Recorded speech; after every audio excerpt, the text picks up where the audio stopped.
Governor Sindh Kamran Tusori, Honorable Chief Minister Sindh Syed Murad Ali Shah, Honorable Federal Ministers and Acting Consul General of China Zhang Hao, and members of Chinese delegation participating in this food and culture exhibition.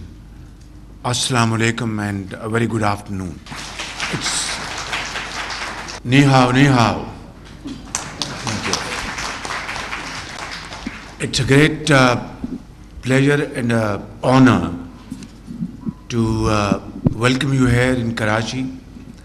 When I was told that a delegation comprising of 150 Chinese businessmen are visiting Karachi to attend this event, I was extremely happy to hear this good news, and I said I would like to invite you over lunch and let you know that Pakistan and China are two iron brothers, and we have to now convert these relations of brotherhood, friendship into enhanced investment and commerce and trade relations, particularly in the field of agriculture, in the field of information technology, mines and minerals, and infrastructure. We visited your great country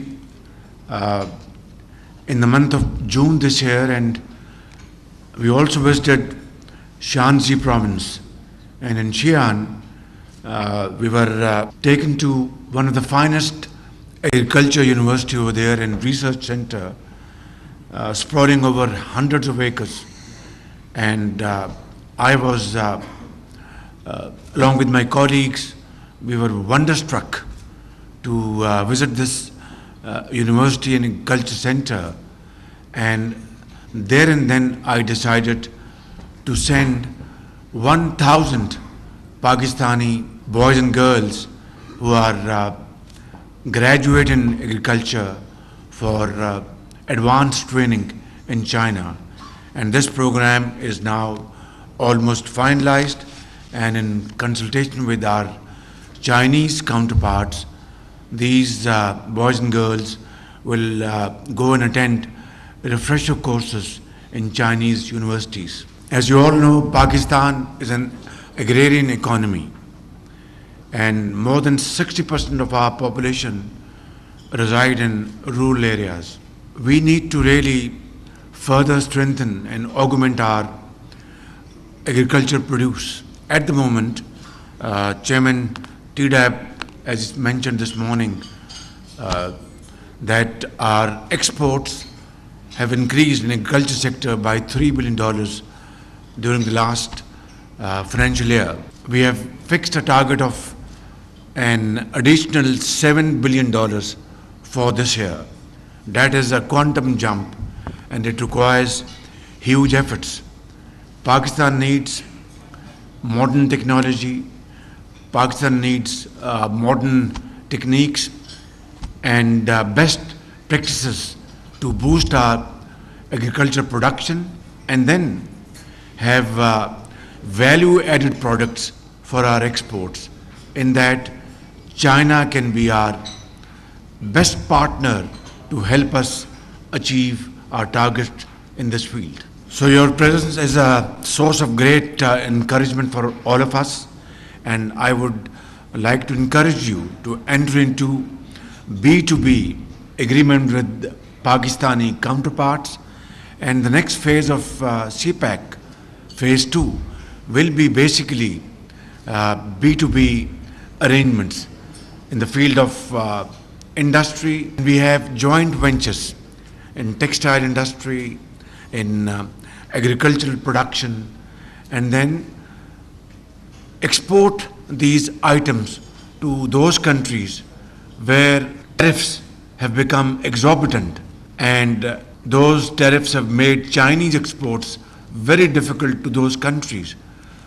Pakistan and China can really devise this mechanism whereby together we produce those items and export to those countries easily. That will be a win-win situation. Before I conclude, I would just like to mention that China and Pakistan are great friends. Our friendship is not only higher than Himalayas, now it's touching the skies. Ever since we launched satellite in the orbit, our friendship is now touching skies, and it is most definitely deeper than the deepest ocean and sweeter than honey and sugar. But now it's all about having joint ventures and convert this friendship into actual business relations as part of CPEC 2. Our Minister for Commerce, Jam Kamal, and Chairman TDAP, Motiwala, our Minister for Agriculture, Rana Tanveer, and their respective secretaries, Board of Investment, they will all join hands together along with Mr. Aleem Khan, and of course our Ambassador Khalil Hashmi is here, who's doing a wonderful job to stitch this relationship between Chinese and Pakistani business partners so that we can really achieve desired results in times to come. Ladies and gentlemen, it's a pleasure to meet you. Pakistan Chini Dosti Zindabad.